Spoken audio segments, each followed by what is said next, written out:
part of the traveling expedition of the Titanic.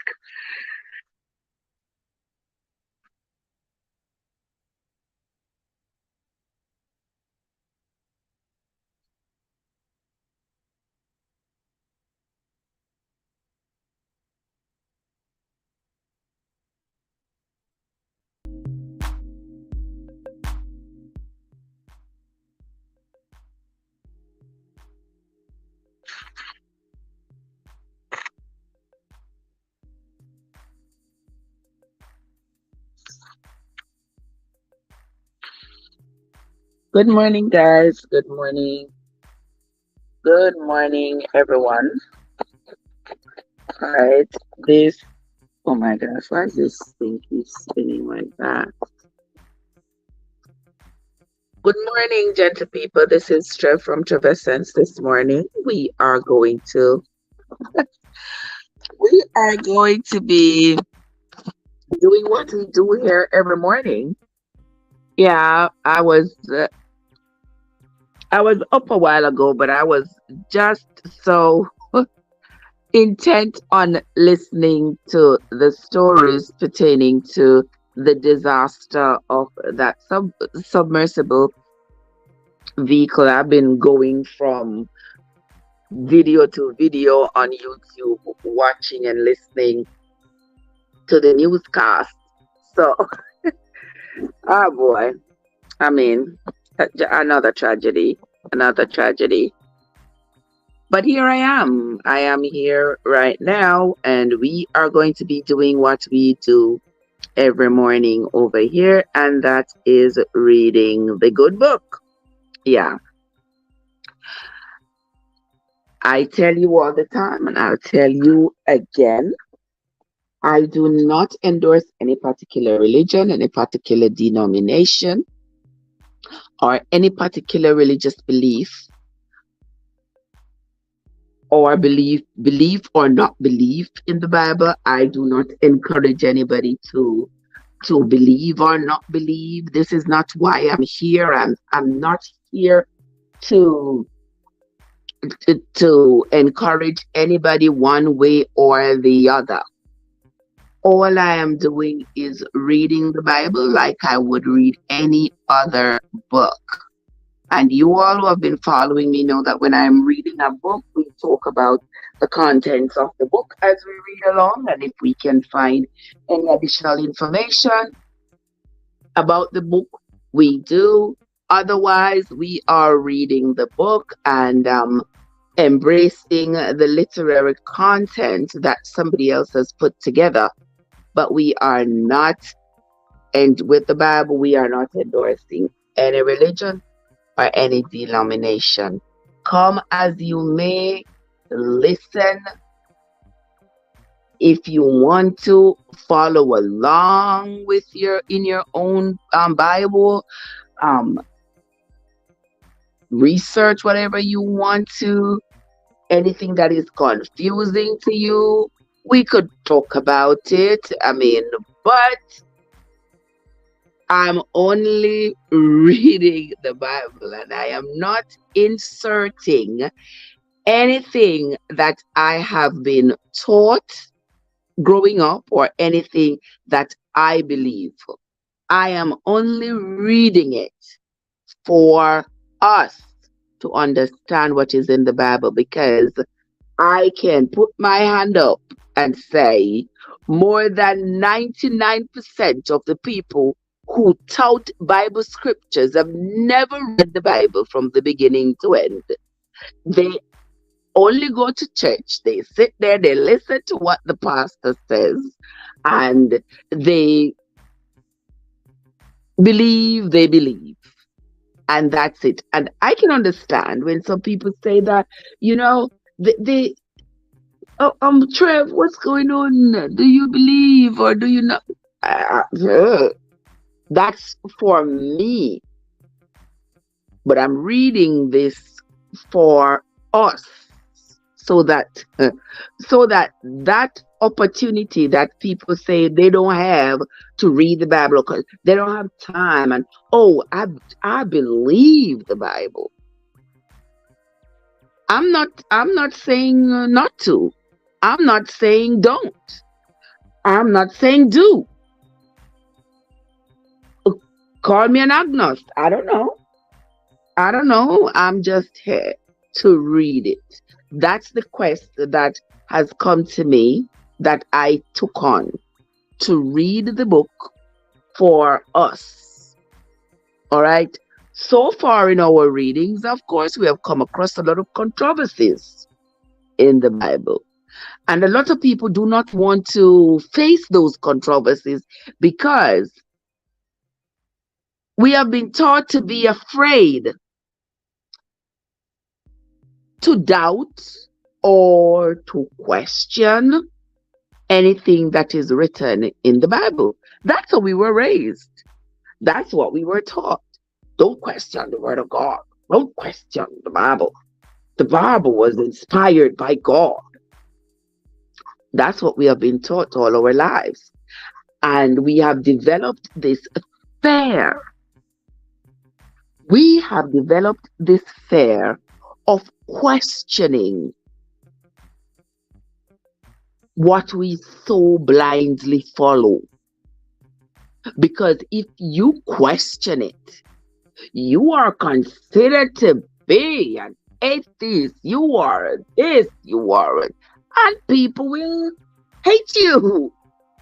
You know they say there's no love like Christian hatred. All right, people will hate you, people will withdraw from you, people will do all kinds of things because that's the kind of love that they will express. If you ever express doubts about what the Bible says, and you can't even blame them. You can't even blame them after you have read the Bible for yourself. You will understand why. Because so far I've been reading the Bible from the book of Genesis. I've been reading it verse for verse, chapter for chapter, going book to book. And so far,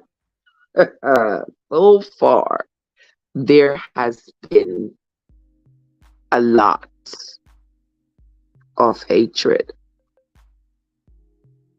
in it. I didn't say it. It is written right here. So we are going to continue our reading. We are going to continue to read the Bible because that's what we have set out to do. And so we are going to be reading every single chapter of the Bible. Currently, we are on the book of the 1Chronicles.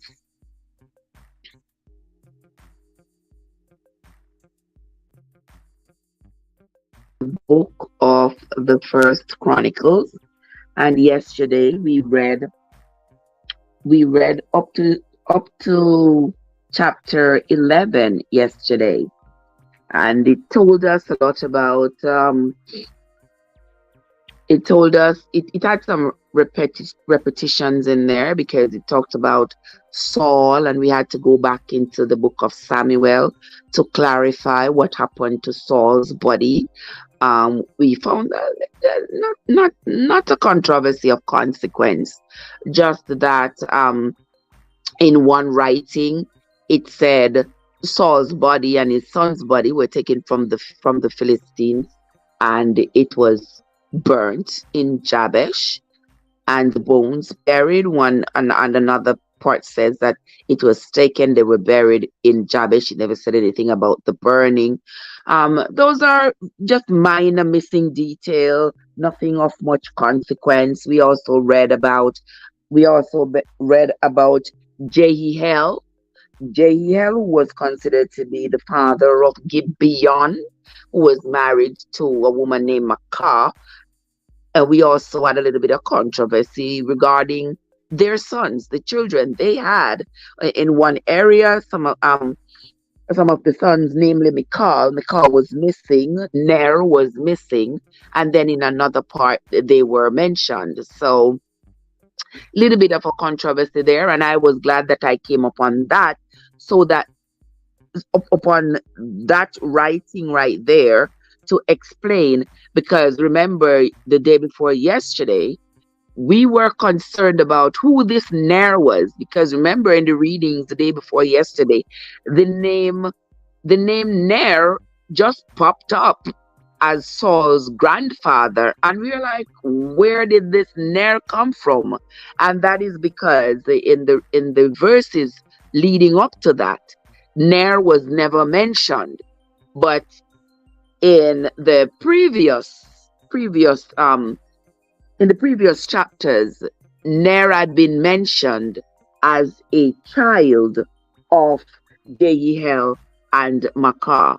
So we got that resolved. Okay, so we know that Jehiel and Makah, Jehiel was the father of Gibeon, and he was Saul's great father. All right. Okie dokie. Okie dokie. So with that being said, we are ready to move on. So come on with me, gentle people. Get your book Bible or your Google Bible, whichever one you have, whichever one you want to use, and let us start the reading of the Bible. All right, come along with me, my friends. Let's begin. 1 Chronicles chapter 12. Now these are they that came to David to Ziklag. Now remember, David, when he was trying to get away from his son who was trying to kill him, he had gone to the place called Ziklag. Now these are they that came to David to Ziklag, which he yet kept himself close because of Saul and the son of Kish. Because of Saul, the son of Kish. And they were among the mighty men, helpers of the war. They were armed with bows and could use both the right hand and the left. Okay, there was the ambidextrous people there. In hurling stones and shooting arrows out of a bow, even of Saul's brethren of Benjamin. The chief was Halezer, then Joash, the sons of Shema, the Gibeathite, and Jeziel and Pelet, the sons of Azmaveth, and Berakah, and Jehu, the Anthotite. Verse 4. And Ismaiah the Gibeonite, a mighty man among the 30. This 30 they are talking about is the 30 men. Excuse me. Remember, it had said that that David had chosen 30 men, 30 brave men. He wanted to be his sort of his right hand men. And from those 30 men, he had chosen 3 that he considered to be the mightiest, the ones that were the bravest, the ones that were the most loyal to him. Those included, what was that guy's name again? Jashobim was one of the men that he chose. He chose Joab, and he also chose Joab's brother, Abishai, as his right-hand men. All right? Let us continue. Verse 4. And Ismaiah the Gibeonite, a mighty man among the 30, and over the 30, and Jeremiah, and Jahaziel, and Jahanan, and Josabad, the Gideorathite, Eluzai, and Jeremoth, and Belal, and Shemariah, and Shephatiah, the Harupathite, Elkanah, and Jesiah. I know we have heard a lot about Elkanah and Jesiah as we've been growing up. Kappa, how are you doing, Kappa? Oh, good to see you. Wow, that's Kappa there, my friend from from Brazil. How are you doing, Kappa? Good to see you, my love. Hold on there, Kappa. Let me see if I get my phone here. Let me see what you uh-oh. Uh-oh. My phone has died. My phone has died. Okay, I'm gonna see my phone gets back some juice so I can check out your channel, Kappa. I haven't been over there. I haven't been over there in a minute. So I can check out your channel and give you some watch hours. Because guys, for those of you who are just coming who don't know, whenever people come in my channel who are content creators, while I'm on live, I usually use another device to at least visit them and give them a little bit of time. All right, because we know we gotta share ourselves, you know. I mean, people share themselves with us, we gotta share ourselves with them. That's how it is. That's how it should be. All right, let us continue with verse 8. And the Gadites now, those are the descendants of Gad, the son of Israel. And of the Gadites, there separated themselves unto David into the hold to the wilderness men of might and men of war fit for the battle, that could handle shield and buckler, whose faces were like the faces of lions, and were as swift as the roes upon the mountains. Ezer the first, Obadiah the second, Eliab the third. All right. Mishmana the fourth, Jeremiah the fifth, Attai the sixth, Eliel the seventh, Jonahan the eighth, Elizadab the ninth, Jeremiah the 10th. That's another Jeremiah. So there are two Jeremiahs right here. Jeremiah the 5th, Jeremiah the 10th. Machbanai the 11th. These were of the sons of God, captains of the host. One of the least was over 100, and the greatest over 1,000. Okay. So that when they say one of the least was over 100, that means that he was the captain over 100 people, and the greatest one was the captain of over 1,000 people. These are they that went over Jordan in the first month, when it had overflown all his banks, and they put to fight all them of the valley, both towards the east and towards the west. And there came of the children of Benjamin and Judah to the hold unto David. And David went out to meet them, and answered and said unto them, If ye be come peaceably unto me to help me, my heart shall be knit unto you. But if ye be come to betray me to my enemies, seeing there is no wrong in my hands, the God of our fathers, look thereon and rebuke it. Now you might wonder how we gone back to talking about David, but remember we had read about David before, and David's passing and his son Solomon taking over, and we had read about that before, right? But here again in the Chronicles, remember when we were reading in the king said we were going to get the explanations we need in the Chronicles about just about everybody. So that is why the Chronicles is sort of repeating the stories we read about in the Samuels and the first and second Kings, because it promised us greater explanation. Let's move on. Verse 16. And there came of the children of Benjamin and Judah to the hold unto David.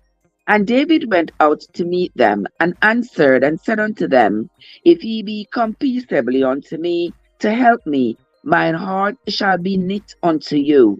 But if ye be come to betray me to mine enemies, seeing there is no wrong in my hands, the God of our fathers, look thereon and rebuke it. Then the Spirit came upon Amasai, who was chief of the captains, and he said, Thine are we, David, and on thy side, thou son of Jesse, peace, peace be unto thee, and peace be to thine helpers, for thy God helped thee. Then David received them and made them captains of the band. Let's continue. And there fell some of Manasseh to David when he came with the Philistines against Saul to battle, but they helped them not. For the lords of the Philistines, upon advisement, sent him away, saying, He will fall to his master Saul to the jeopardy of our heads.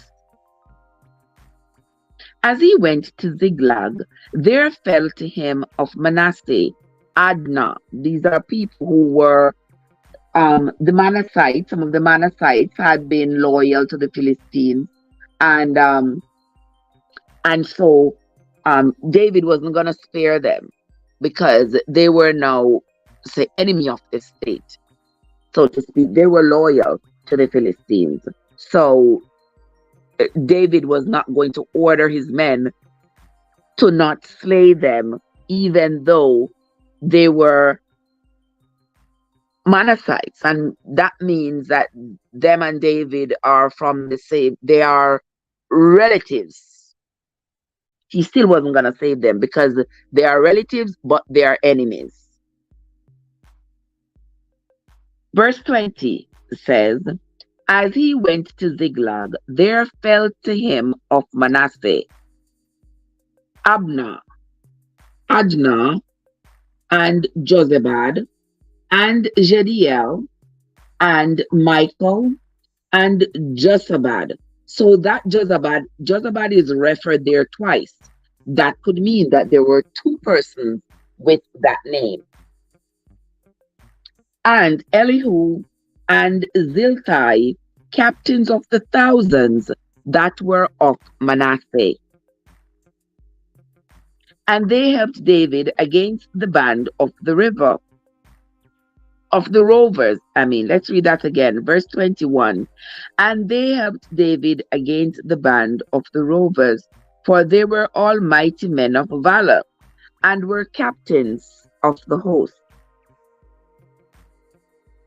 For at that time, day by day, there came to David to help him, until it was a great host, like the host of God. And these are the numbers of the bands that were ready, armed to the war, and came to David to Hebron, to turn the kingdom of Saul to him, according to the word of the Lord. So you all remember that at the time when David was over in Hebron, Saul was ruling Jerusalem, and it was prophesied that David was supposed to be the king of Jerusalem. But Saul was determined he was going to take David out. So David had to be worried about everybody who wanted to pledge their loyalty to him. Did they come in peace to be on his side, or were they sent by the enemy?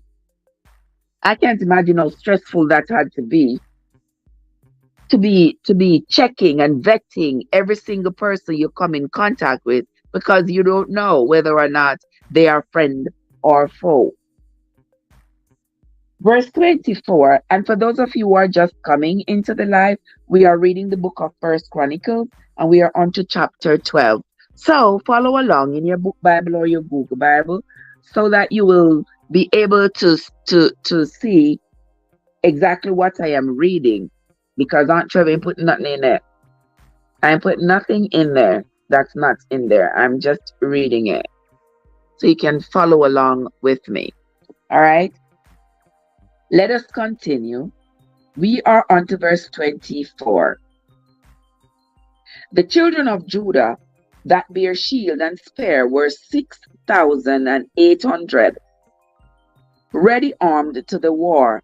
Of the children of Simeon, mighty men of valor for the war, 7,100. Of the children of Levi, 4,600. And Jehoiada was the leader of the Aaronites, and with him were 3,700 men. And Zadok, a young man mighty of valor, and of his father's house 22 captains. And of the children of Benjamin, the kindred of Saul, because remember, Saul was a Benjaminite. He was a descendant of Benjamin, the son of Israel. 3,000, for hitherto the greatest part of them had kept the ward of the house of Saul. And of the children of Ephraim, 20,800, mighty men of valor, famous throughout the house of their fathers. And of the half tribe of Manasseh, 18,000, which were expressed by name, to come and make David king.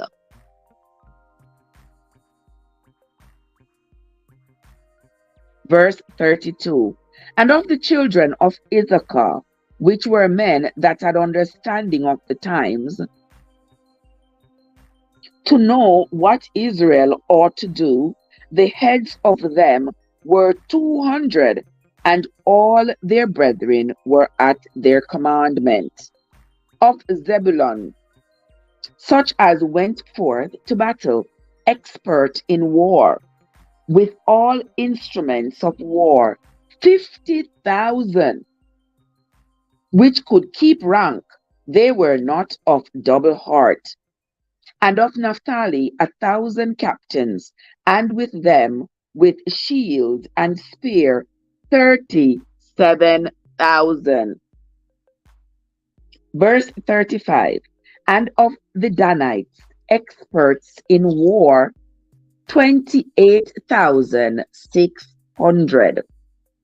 And of Asher, such as went forth to battle, expert in war, 40,000. And on the other side of Jordan, of the Reubenites and the Gadites, and the half a tribe of Manasseh. Now, you all understand why it said on the other side of Jordan. Now, remember, for Delia, how are you doing, Dalia? How are you doing? Good to see you, my darling Dalia.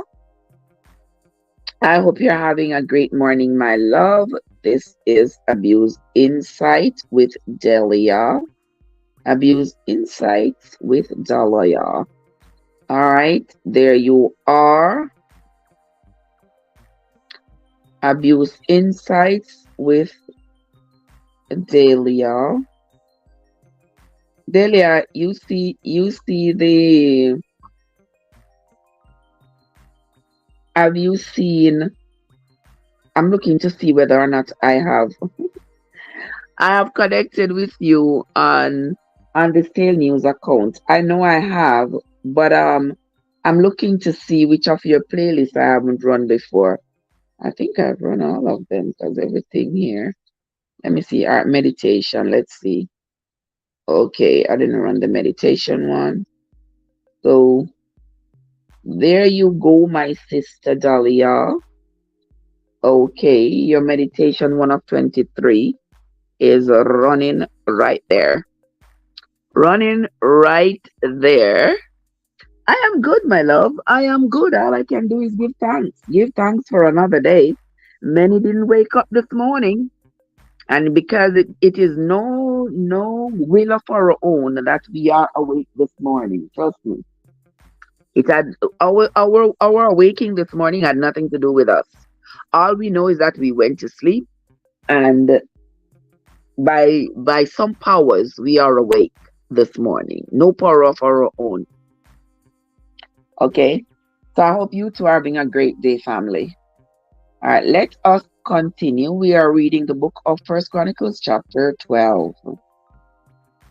And I was explaining before I started talking to Delia there, my people. We were talking about um why here in the Bible it says on the other side of the river Jordan was the Reubenites, the Gadites, and the half of Manassites. Now, for those of you who have been with me since we have been reading, you all remember that when Moses and the children exited the wilderness and were on the eastern side of the river Jordan, Reuben and Gad, the descendants of Reuben and Gad and a half of Manasseh, of the Manassites, were given the lands over there by Moses because they had lots and lots of animals. And so Moses gave them that land. He said that land was good, had a lot of grass, green grass, and it was good to accommodate. It was nice flat land, so it was good to accommodate their animals. And of all of them, those groups had the largest number of cow and goat and sheep and donkey and all those things. They had the largest number of animals. So Moses had given them that side of the river. So that is why, as we have been reading, we have been noticing. I don't know if you all have been, but I have been noticing that that that group of three, the Reubenites, the Gadites, and the half of Manassites, were always clumped together, and that is to keep in memory that they were left on that side. Because remember, even after Aaron, get it together, Trev. After Joshua had led the children of Israel across the river Jordan over into Jericho, the warriors, the Reubenites, Gadites, and Manassite warriors had gone across with them to battle in Jericho. And after the battle, they had gone back over to the east of the river Jordan, to the land that Moses had given to them. Right? Let us continue. Here again, it is explaining to us that in verse 37 of chapter 12 of the book of 1 Chronicles, and on the other side of Jordan, of the Reubenites and the Gadites and the half a tribe of Manassites, with all manner of instruments of war for the battle, 120,000. All these men of war that could keep rank came with a perfect heart to Hebron to make David king over all Israel, and all the rest also of Israel were of one heart to make David king. And there they were with David 3 days, eating and drinking, for their brethren had prepared for them.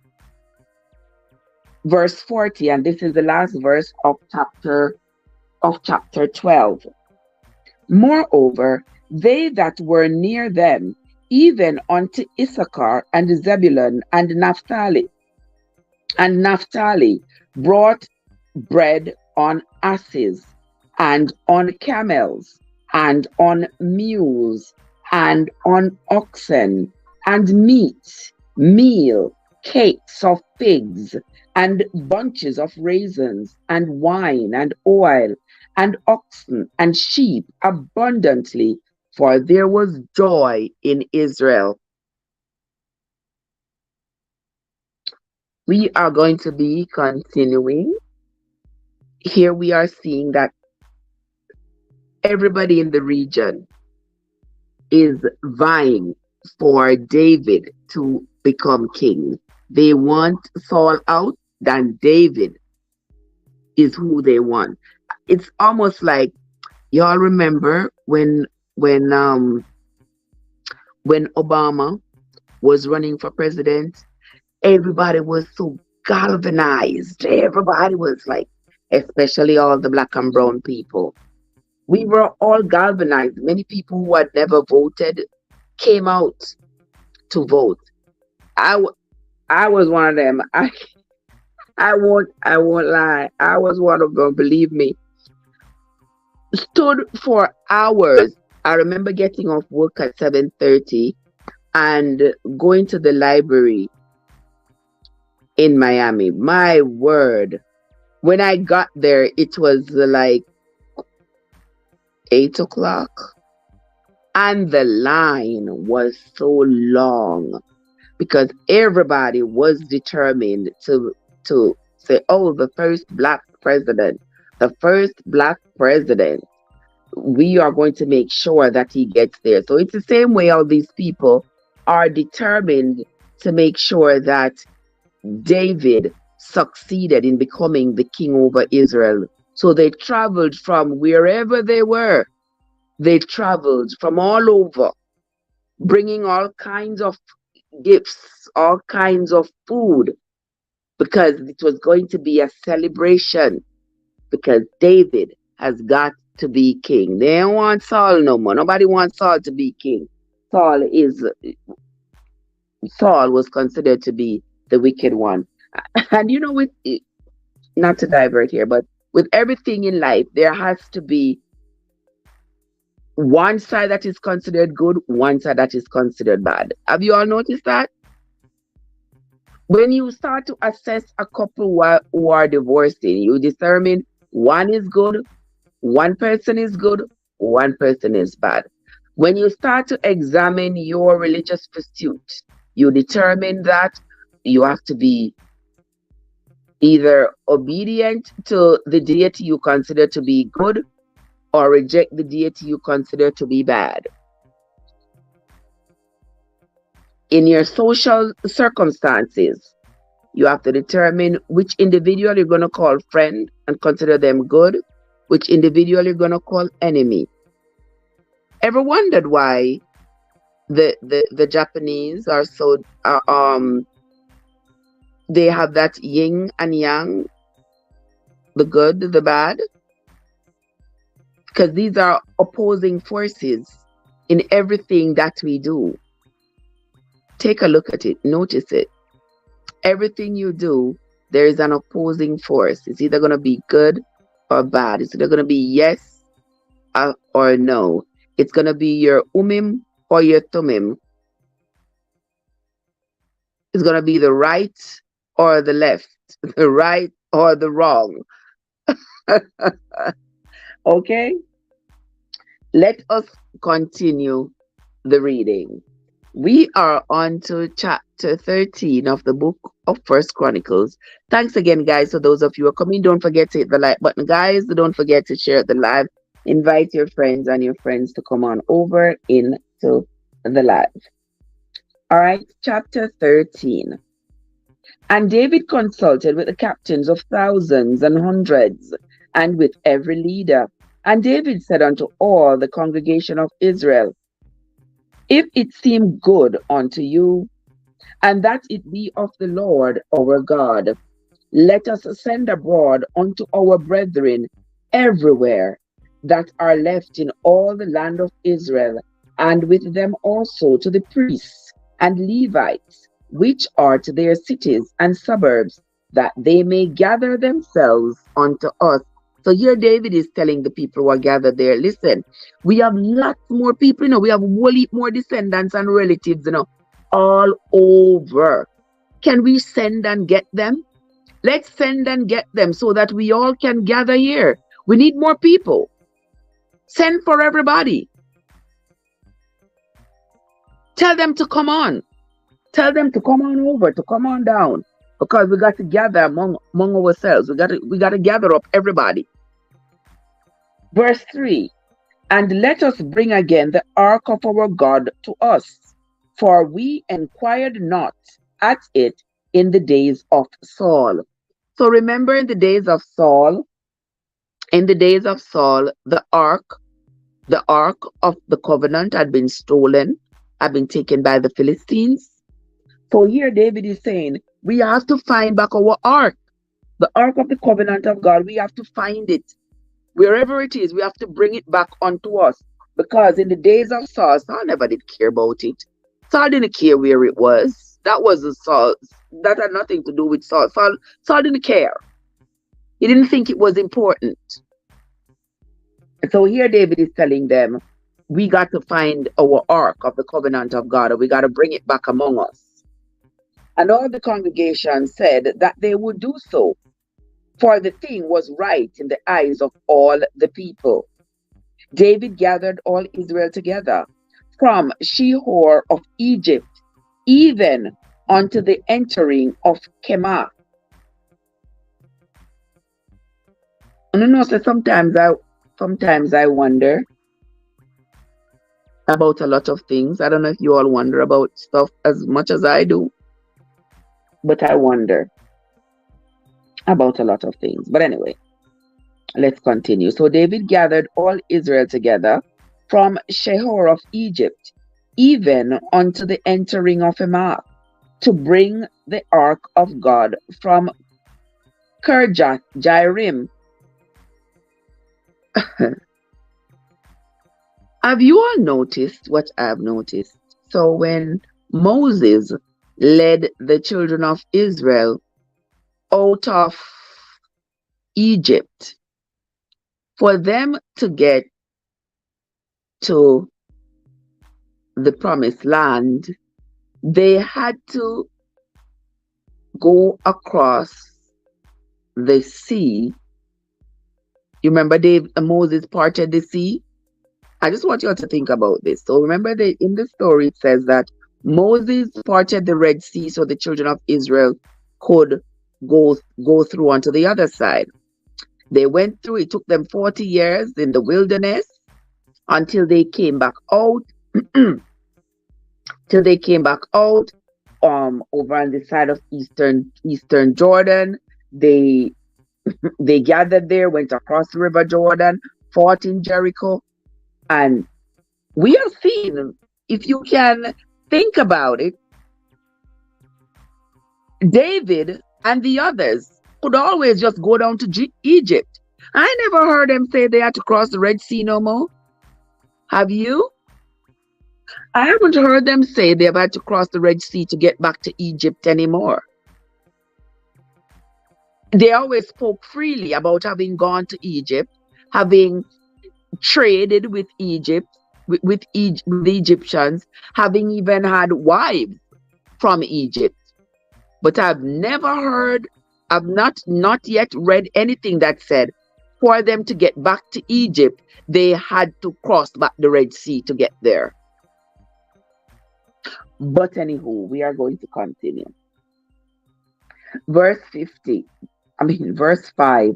So David gathered all Israel together from Shihor of Egypt, even unto the entering of Kemah, to bring the ark of God from Kirjath Jearim.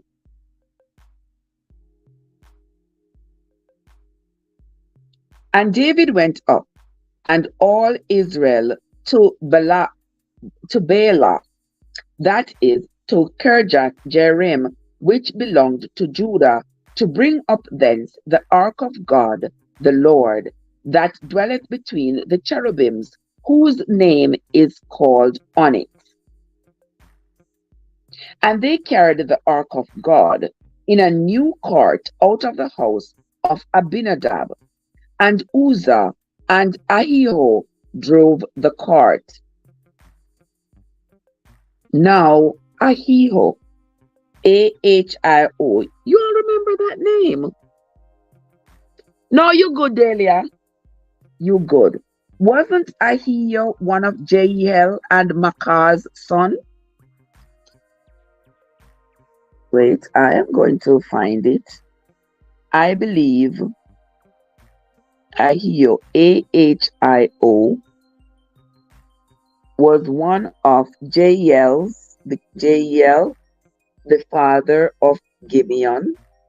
One of his sons was called Ahio, if I remember correctly. Let me just run back here and take a look. Yes, Ahio, Ahio, was one of the sons of Jael and Maacah. That was one of Kish, Kish's uncle. Because remember, Ner was one of the sons, and Ner was the father of Kish, who was Saul's father. So Ahio was the one driving the cart, carrying back the ark of God back to Israel, back to Jerusalem for King David. So he was, what would be his relation to Saul? So Ahio was the brother of Saul's grandfather. Saul's grandfather was Ner, and Ner and Ahio were brothers.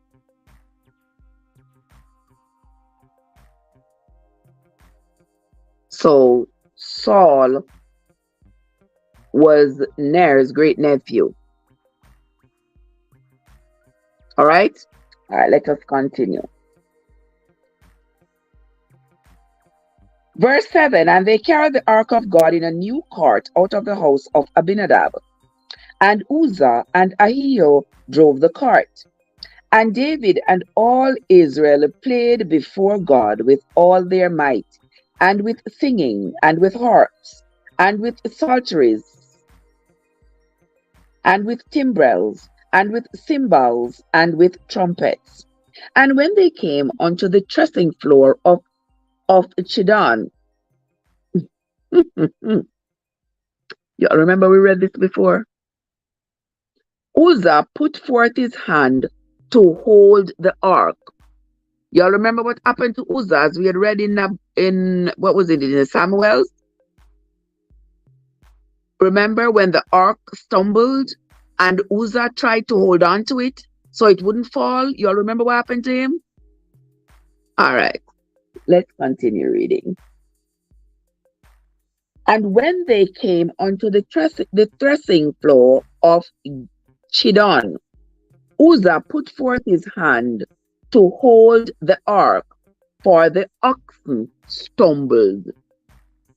And the anger of the Lord was kindled against Uzzah, and he smote him, because he put his hand to the ark, and there he died before God. Interesting, isn't it? So Uzzah is sitting on this chariot, whatever it is, this chariot, this cart that is being pulled by the oxen. They are pulling this cart that is carrying the ark of God, and there are these men who are sitting there to ensure that the ark of God remains stable on the wagon, and the oxen, they are, stumbling. It's rocky road. So when the oxen stumble, Uzzah holds on to the ark to ensure the ark doesn't tumble over.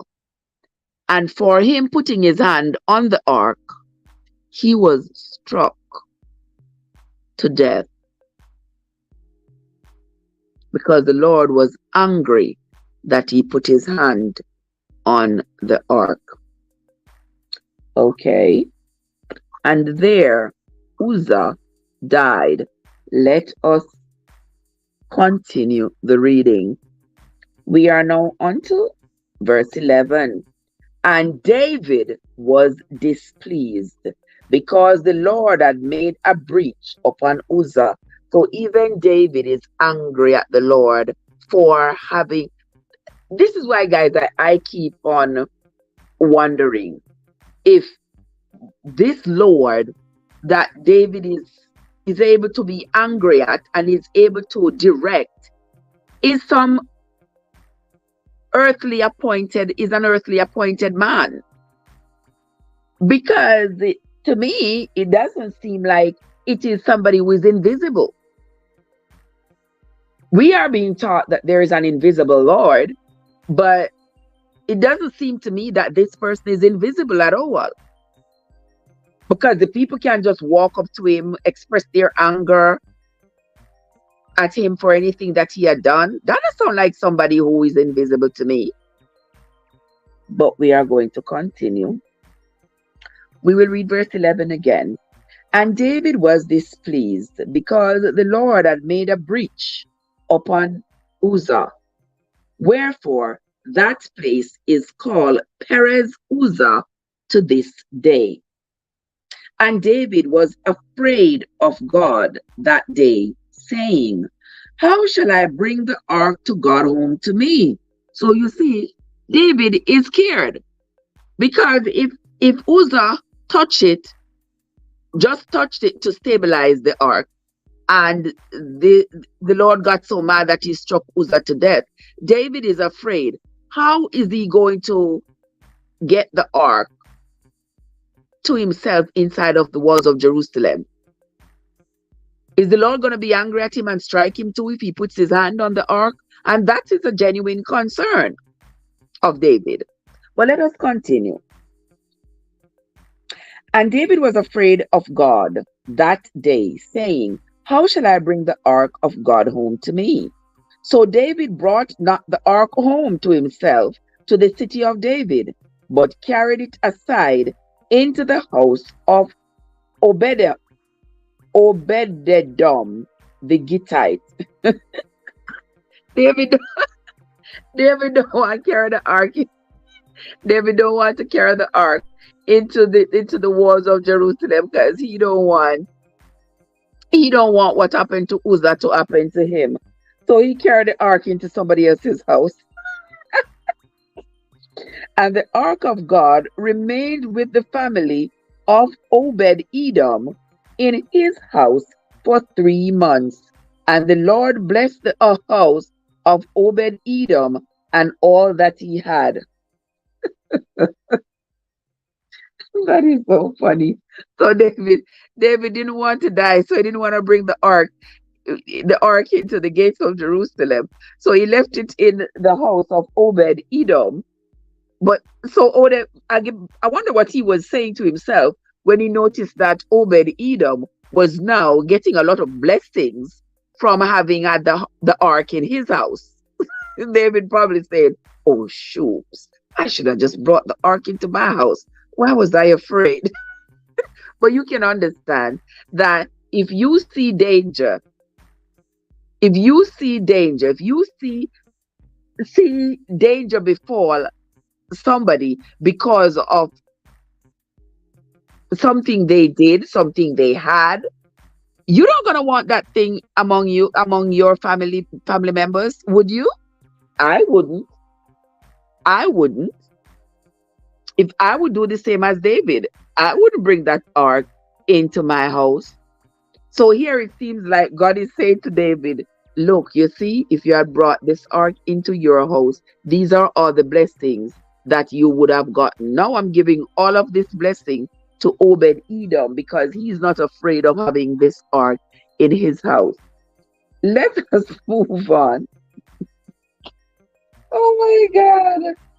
Let us move on, guys, to chapter 14. We are on the book of 1Chronicles. We are moving on to chapter 14.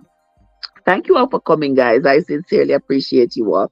Don't forget to hit that like button as we continue the reading of the book of 1Chronicles. We are now on to chapter 14.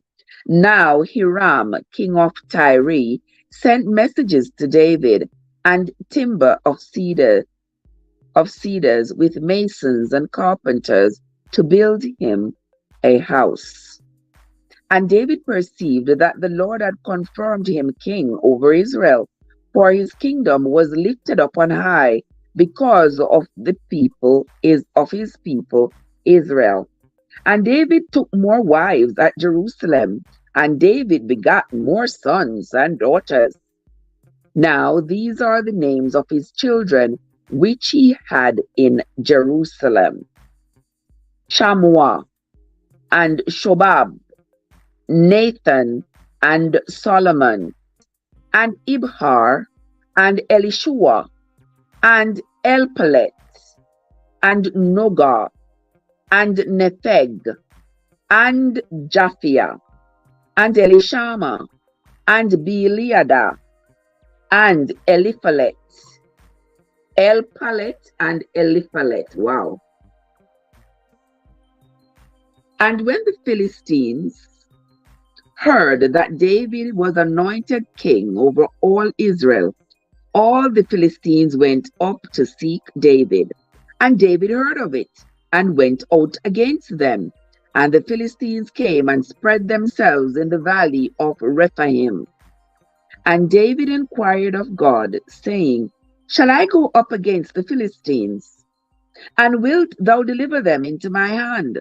And the Lord said unto him, Go up, for I will deliver them into your hand.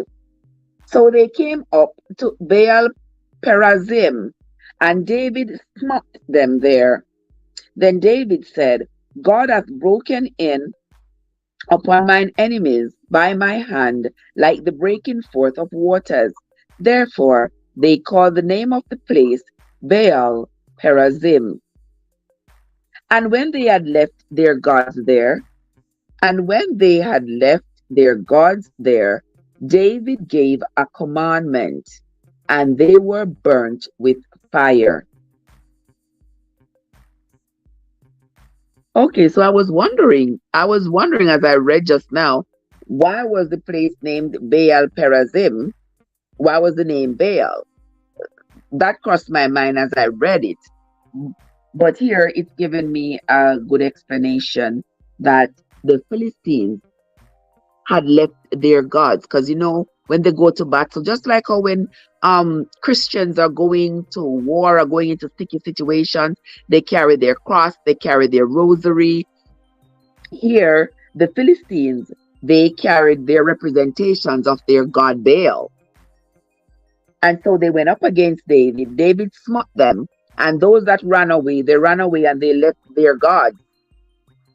David ordered for it to be burnt, and that place he called Baal Perazim, because the Philistines, they had worshipped their god Baal. He was one of their many gods. Let's move on to verse 13.